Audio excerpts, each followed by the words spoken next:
أعوذ بالله من الشيطان الرجيم بسم الله الرحمن الرحيم لو أنزلنا هذا القرآن على جبل لرأيته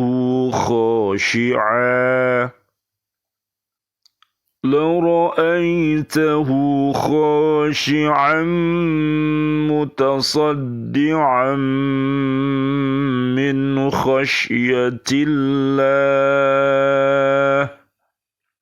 وتلك الأمثال نضربها للناس لعلهم يتفكرون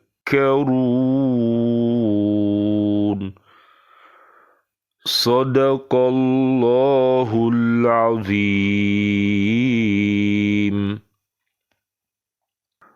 Sekiranya kami turunkan Al-Quran ini kepada sebuah gunung, pasti kamu akan melihatnya tunduk terpecah belah disebabkan takut kepada Allah.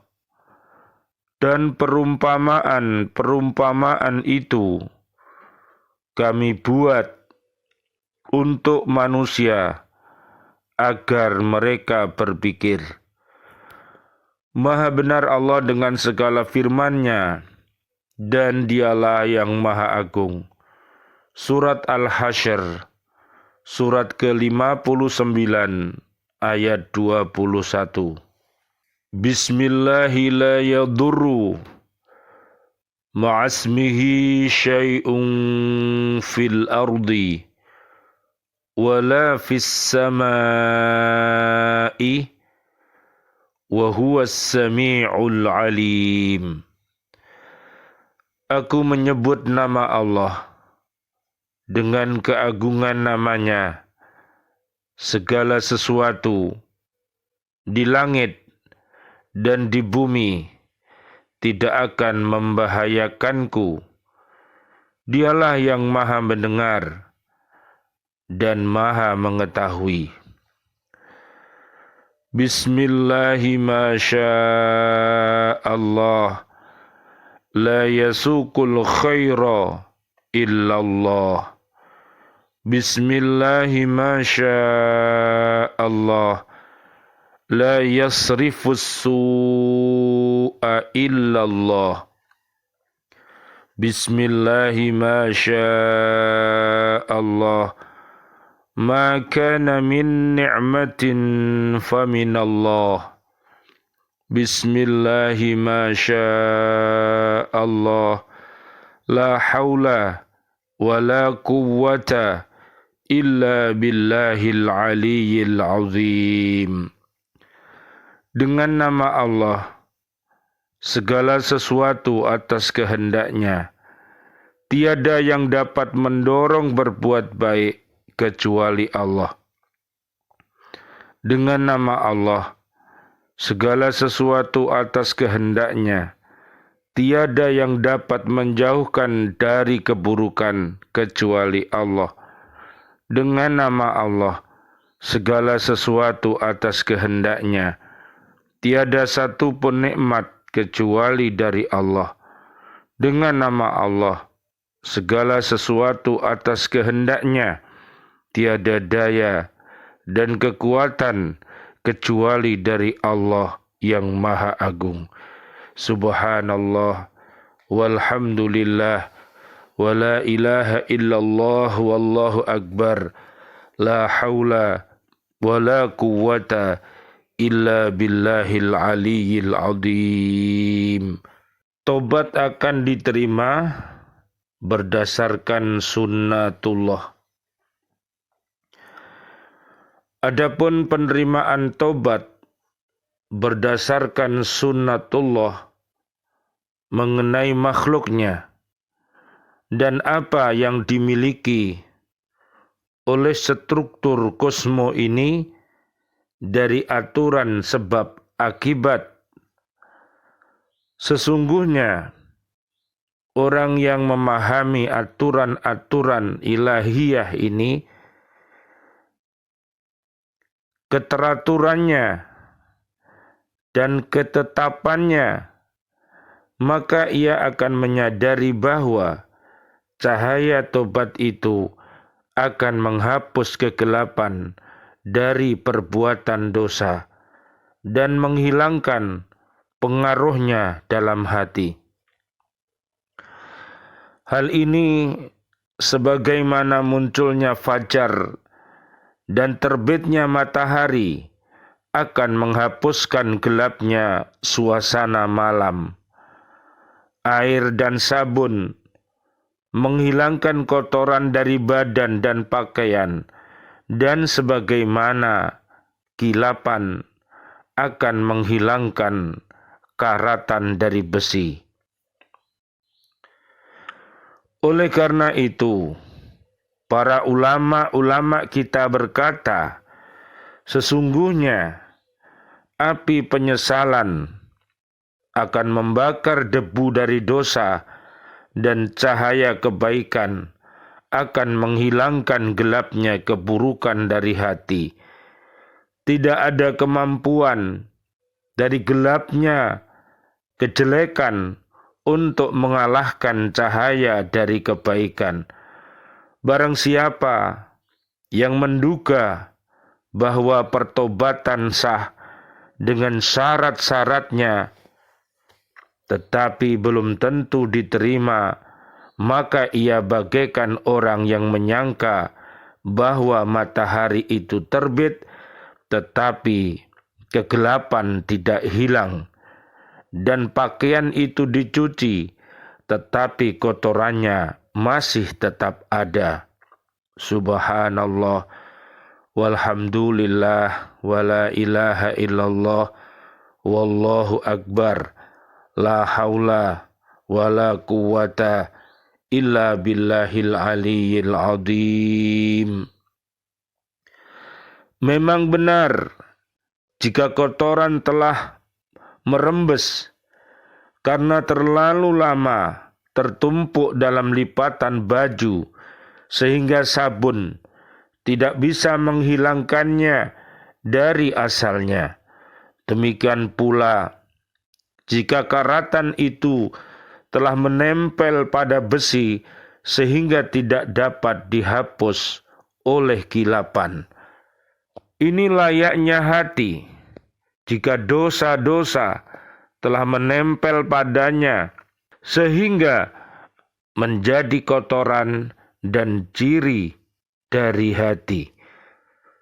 Perumpamaan hati yang telah terbentuk oleh pengaruh-pengaruh dosa ini tidak bertobat dan tidak kembali kepada Tuhannya, sebagaimana difirmankan Allah Subhanahu wa Ta'ala ketika berbicara tentang keadaan suatu kaum. Mereka itulah orang-orang yang hati, pendengaran, dan penglihatannya telah dikunci oleh Allah, dan mereka itulah orang-orang yang lalai. Pastilah bahwa mereka di akhirat nanti adalah orang-orang yang merugi. Surat An-Nahl ayat 108 sampai ayat 109.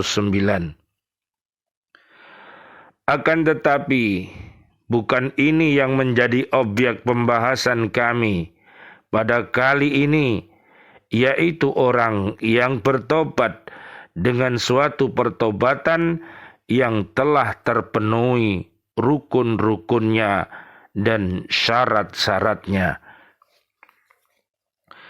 Sebagaimana juga merupakan hak seorang pelaku tobat, bahkan menjadi kewajibannya untuk meragukan tentang penerimaan tobatnya jika ia ragu dengan kesempurnaan rukun-rukunnya atau terpenuhi rukun-rukunnya. Alangkah sulitnya untuk bisa melakukan suatu pertobatan sesuai dengan syarat dan rukun yang ditetapkan oleh Allah Subhanahu wa ta'ala. Oleh karena itu, Rabi' ibnu Khaisam berkata, jangan pernah berkata, aku beristighfar kepada Allah dan bertobat kepadanya, karena itu akan menjadi dosa dan kebohongan jika tidak dilakukan. Akan tetapi, katakanlah, ya Allah, ampunilah dosaku dan terimalah pertobatanku. Dengan demikian, setiap kali seseorang itu mengalami perkembangan dalam melakukan perbuatan soleh, ia akan meragukan pertobatannya dan menyaksikan kesohihannya. Ibnu Al-Qayyim beliau berkata, adapun meragukan pertobatan, maka itu adalah haknya. Ia tidak yakin bahwa dirinya telah menjalankan hak tersebut sesuai dengan cara yang dituntut. Ketika hak itu memang harus ia jalankan.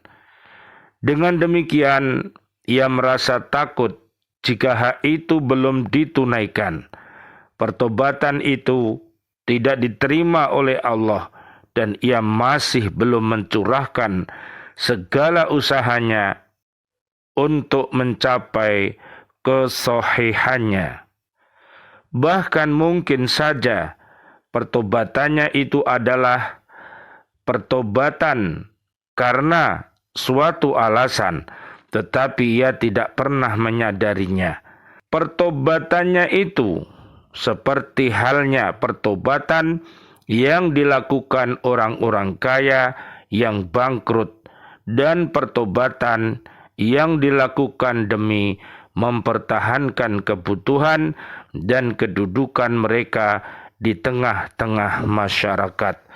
Subhanallah walhamdulillah wala ilaha illallah wallahu akbar la haula wala quwata illa billahil aliyyil azim. Selain itu, pertobatannya dilakukan hanya untuk menjaga keadaannya. Maka ia bertobat untuk suatu keadaan, bukan karena merasa takut dari zat yang maha mulia. Mungkin juga ia bertobat karena demi mencari ketenangan setelah sekian lama ia berbuat dosa. Ia bertobat karena mengkhawatirkan kehormatannya, hartanya, dan kekayaannya. Atau ia bertobat kepada Allah karena dorongannya untuk berbuat maksiat telah melemah dan kobaran syahwatnya mulai lenyap. Ia bertobat kepada Allah untuk menghilangkan kemaksiatan sebagai langkah untuk mempelajari suatu ilmu atau mendapatkan kekayaan. Di samping alasan-alasan pertobatan di atas, masih banyak alasan-alasan yang merusak kondisi pertobatan yang seharusnya dilakukan karena perasaan takut kepada Allah Subhanahu wa ta'ala, mengagungkan zatnya dan kemuliaannya, serta memberikan penghormatan kepadanya. Bahkan, taubat seharusnya dilakukan karena perasaan takut akan datangnya musibah dari Allah Subhanahu wa ta'ala demi menjauhi segala siksaannya, membuka tirai yang akan menghalangi dirinya dengan Allah Subhanahu wa ta'ala di dunia dan di akhirat.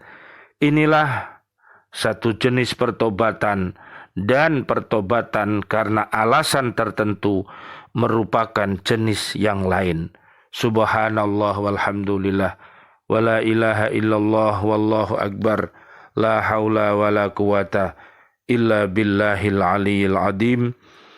Rabbana taqabbal minna innaka antas sami'ul alim. Wa tub alaina innaka antat tawwabur rahim. Ya Allah yang Maha Rahman, Ya Allah yang Maha Rahim. Doa-doa kami untuk seluruh saudara dan saudari kami, seluruh kaum muslimin, kaum muslimat yang masih hidup. Ya Allah, berikanlah kepada kami panjang umur, bil barokah, wa bit ta'atillah, sihah wal afiyah, dan wafatkan kelak kami dalam keadaan husnul khotimah. Amin ya rabbal alamin.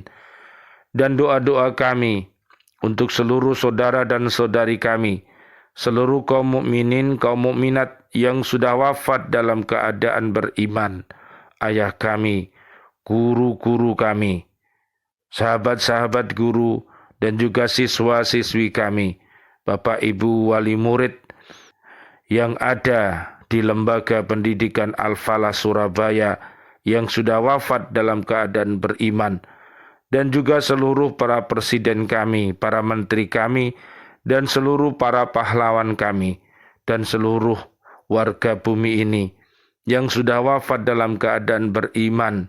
Doa-doa kami, Allahumma anzilir rahmah wal maghfirah wan ni'mah wal jannah. Subhanakallahumma wa bihamdika asyhadu an la ilaha illa anta astaghfiruka wa atubu ilaik. Rabbana atina fid dunya hasanah wa fil akhirati hasanah wa qina adzabannar. Amin ya rabbal alamin. Wal afu minkum. Wassalamu alaikum warahmatullahi wabarakatuh. Waalaikumsalam warahmatullahi wabarakatuh.